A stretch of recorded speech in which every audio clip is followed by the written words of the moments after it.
তখন স্টুডেন্টরা চাচ্ছিল যে এই সংস্করণ হোক, কোটা আন্দোলন।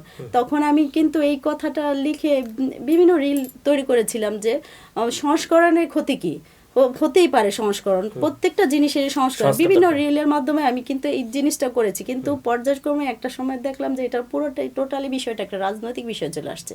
একজন কবি কিন্তু রাজনৈতিক হতে পারে না, ব্যক্তি হতে পারে না। সে বিভিন্ন প্রেক্ষিতে বিভিন্ন রকমের লেখালেখি করতে পারে, কিন্তু সে যদি রাজনৈতিক কোনো সাপোর্টিংয়ে চলে যায় তাহলে সে সত্যিকার অর্থে কোনোদিনও কবি হতে পারে না আমার দৃষ্টিকোণ থেকে।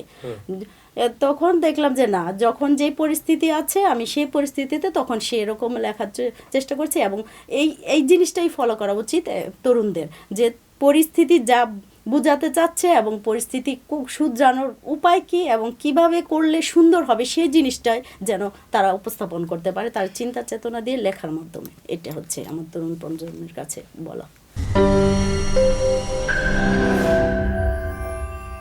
প্রিয় দর্শক, আসসালামু আলাইকুম।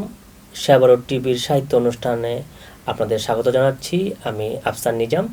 আজকের অনুষ্ঠানে অতিথি হিসাবে উপস্থিত আছেন কবি সালমা আক্তার মুন। কবি সালমা আক্তার মুন একাধারে কবিতা লিখছেন, সাথে গান লিখছেন, আর ওনার আরেকটি পরিচয় আছে, উনি আচ্ছা, ইডেন আমাদের বাংলাদেশের যে শিক্ষা ব্যবস্থায় এখানে আমাদের অনেক মেধাবী তরুণদের দিয়েছে ইডেন আমাদের। আর বাংলাদেশের শিক্ষা ব্যবস্থায় তাদের একটা বড় অবস্থান আছে, তারা সারা দেশে একটা সুনাম অর্জন করেছে। ইডেনের এই যে সুনাম অর্জন করার মানে এই শিক্ষা ব্যবস্থাটা ইডেনটা কি অন্য জায়গায় আলাদা, বা তাদের এই শিক্ষা গ্রহণের যোগ্যতা বেশি, নাকি এখানে মেধাবীরা বেশি আসে? অ্যাকচুয়ালি আসে কিন্তু মেধাবী স্টুডেন্টগুলোই অ্যাকচুয়ালি আসার পরে দেখা যায় বিভিন্ন আঙ্গিকে যার যার চিন্তা লেভেল থেকে তারা প্রভাবিত হয়ে যায়।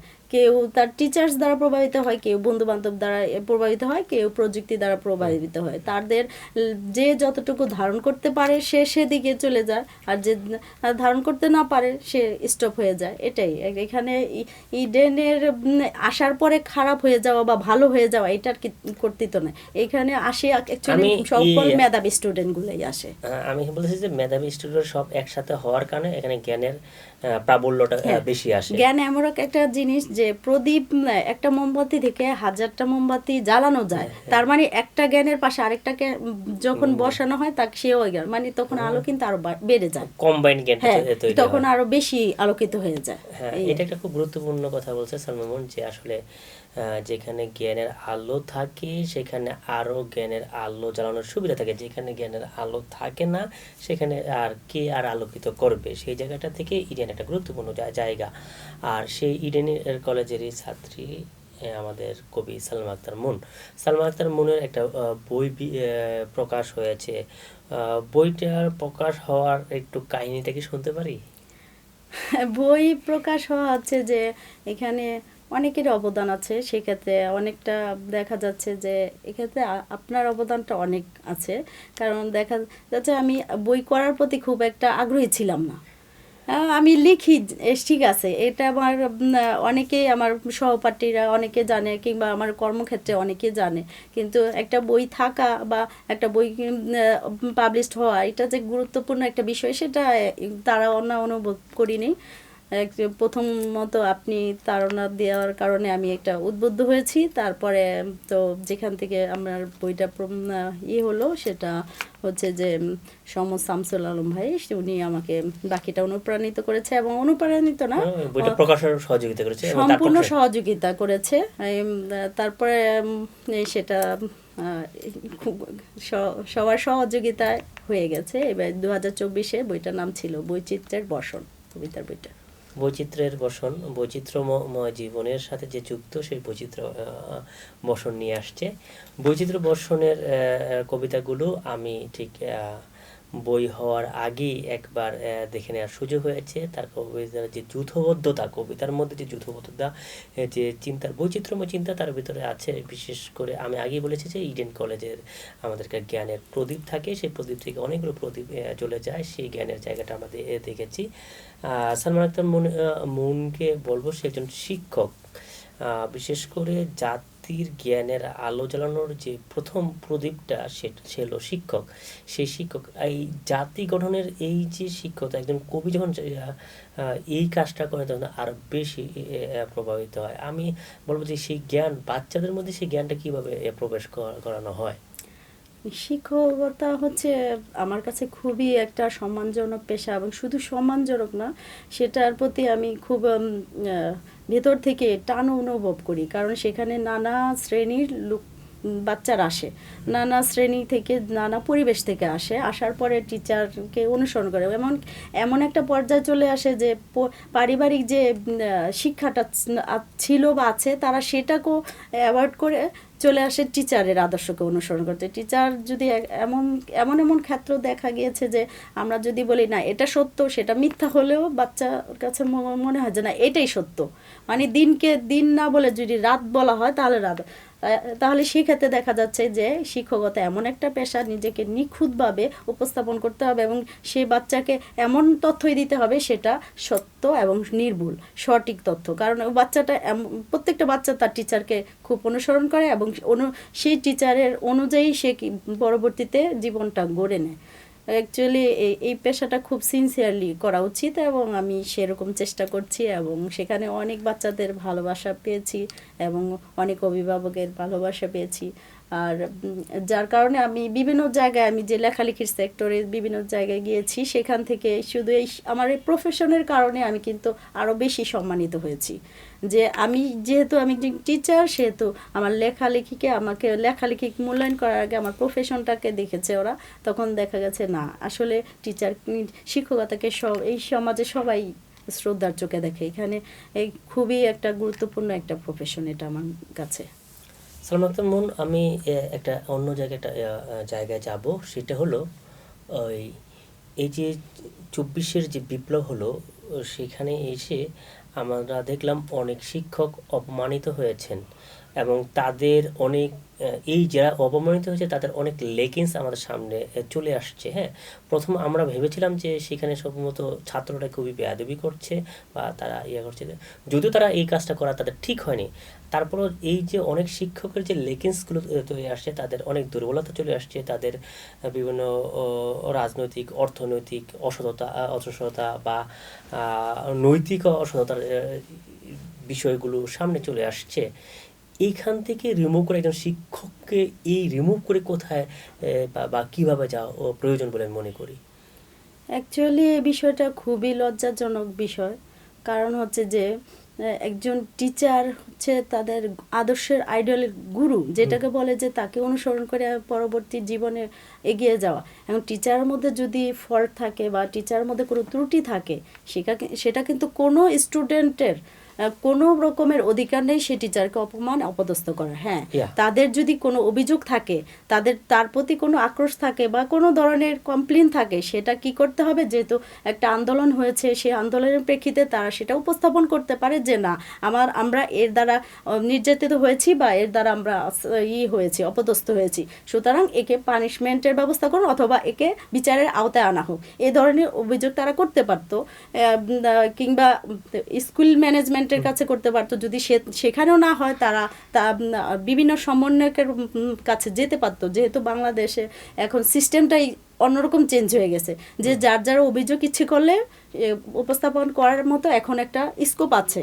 সুতরাং আপনি সে সুযোগটা নিয়ে আইন হাতে তুলে নিতে পারেন না।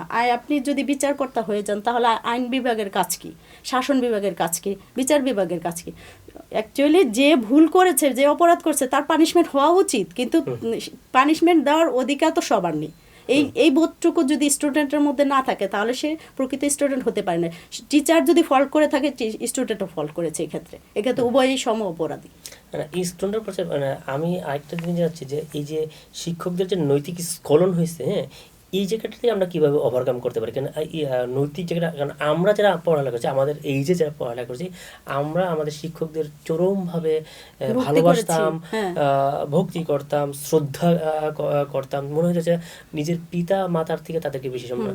সেখান থেকে যে এই যে নৈতিক স্খলন হয়েছে, এই জায়গাটা কিভাবে আবার আগের জায়গায় নিয়ে যাওয়া যায়, একজন শিক্ষক হিসেবে আপনার কথা শুনতে চাই।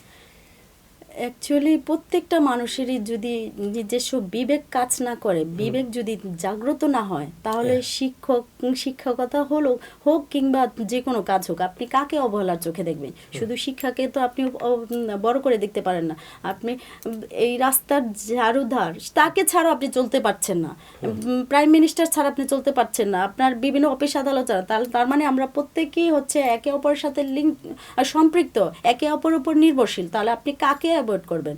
সুতরাং এই ক্ষেত্রে যদি আপনি চিন্তা করতে চান বা ভাবতে চান, তাহলে যার যার বিবেককে জাগ্রত করতে হবে।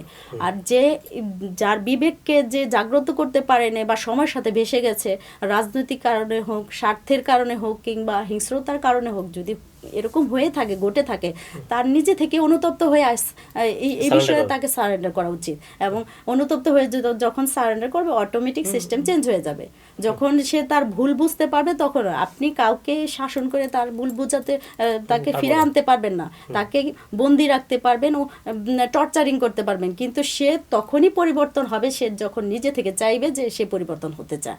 সাময়িকভাবে আপনি তাকে বন্দি করে রাখতে পারেন, কিন্তু তার বোধকে আপনি বন্দি করতে পারবেন না। বোধকে চেঞ্জ করতে হলে তার নিজে থেকেই চেঞ্জ করতে হবে। ধন্যবাদ। যে সালমা আক্তার মুন শিক্ষক, সে বলছে যে প্রতিটা শিক্ষক না, প্রতিটি সেক্টরের যারা নৈতিক যে চিন্তা, সেই চিন্তাকে জায়গায় আমাদের ফিরে যেতে হবে যেখানে আমরা ছিলাম।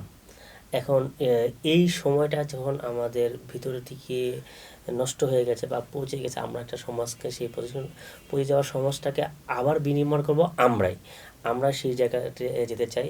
এবং সেখান থেকে সালমা আক্তার মুন শিক্ষক এবং কবি, এবং দুই পর্যায়ে, একদিকে নৈতিক শিক্ষা সে প্রদান করছে, সাথে সে কলমের লিখনের মাধ্যমে আমাদের সামনে এই নৈতিক অবস্থানটা তৈরি করছে।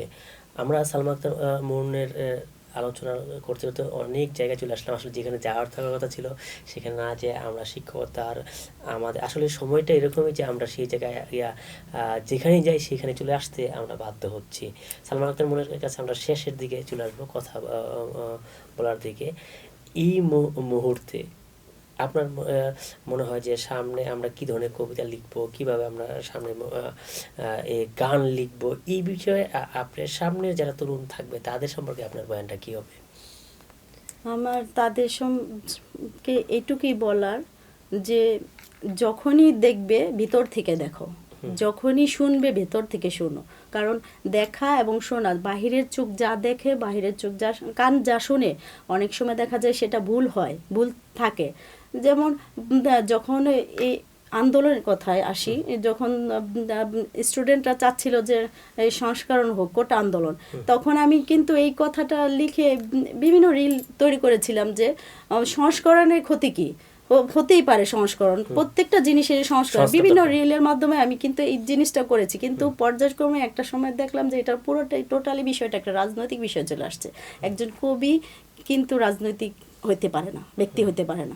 সে বিভিন্ন প্রেক্ষিতে বিভিন্ন রকমের লেখালেখি করতে পারে, কিন্তু সে যদি রাজনৈতিক কোনো সাপোর্টিংয়ে চলে যায় তাহলে সে সত্যিকার অর্থে কোনোদিনও কবি হতে পারে না আমার দৃষ্টিকোণ থেকে। তখন দেখলাম যে না, যখন যে পরিস্থিতি আছে আমি সেই পরিস্থিতিতে তখন সেরকম লেখার চেষ্টা করছি। এবং এই জিনিসটাই ফলো করা উচিত তরুণদের, যে পরিস্থিতি যা বোঝাতে চাচ্ছে এবং পরিস্থিতি শুধরানোর উপায় কি এবং কিভাবে করলে সুন্দর হবে সেই জিনিসটাই যেন তারা উপস্থাপন করতে পারে তার চিন্তা চেতনা দিয়ে লেখার মাধ্যমে। এটা হচ্ছে আমার তরুণ প্রজন্মের কাছে বলা। ধন্যবাদ সালমা আক্তার মুন, আমাদের স্টুডিওতে আপনি এসে সময় দিয়েছেন। আমরা আপনার সাথে আরও অনেক বিষয়ে কথা বলবো আগামীতে, আবার হয়তো একদিন আপনার সাথে আমাদের দেখা হবে। প্রিয় দর্শক শ্রোতা, আমরা অনুষ্ঠান শেষ করবো এখন আজকে আবারও বলে রাখছি, আজকে আমাদের অনুষ্ঠানে অতিথি হিসেবে উপস্থিত আছেন কবি সালমা আক্তার মুন, কবি, গীতিকার এবং শিক্ষক। আজকের অনুষ্ঠান আমরা এখানে শেষ করছি। পরবর্তী অনুষ্ঠানে আবার দেখা হবে অন্য কোনো মেহমান নিয়ে।